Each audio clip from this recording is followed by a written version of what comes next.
wastewater controversy in Ottumwa tonight. An Alliant Energy subsidiary, Interstate Power and Light, is amending its coal plant wastewater disposal plans. But citizens worry that plan and the current method could be damaging to their health and the environment. Alliant is asking the state to let them dump toxic coal ash leachate wastewater into the Des Moines River near Ottumwa. But critics say Alliant is already skirting federal regulations by trucking its wastewater to Ottumwa's water treatment site for disposal. Opponents say that site isn't equipped to dispose of that wastewater and that citizens' health will be at risk if a proper solution isn't found, especially when it comes to the long-term effects of exposure to toxic heavy metals. If we had these levels in the lab I worked in, we would not be working for 3 to 6 months. And that is my main concern. Plus you have the molybdenum, your lithium, your cobalt, manganese.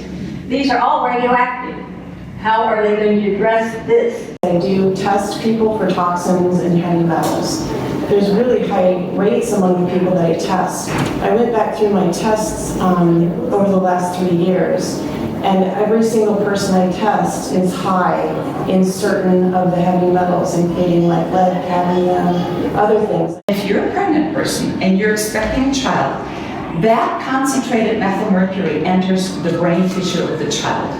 And that child is born with a disadvantage neurologically and cognitively. It just seems to me that we're just really getting tired of corporations not being held accountable and using little whatever ways to have someone else take the lead on protecting our health. Alliant told residents today that it is working on finding a more permanent solution.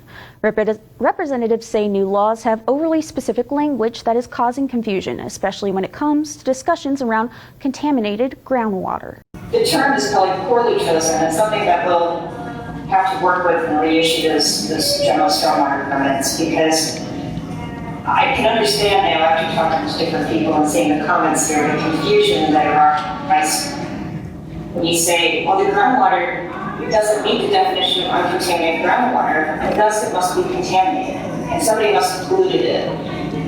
Not true. Not true. I want to make it very clear. Just because groundwater doesn't meet the definition of uncontaminated groundwater doesn't mean it's anything but groundwater. In a previous report from Iowa Capitol Dispatch, Alliant claims federal guidelines can't be upheld because, according to Alliant, the plant doesn't discharge leachate.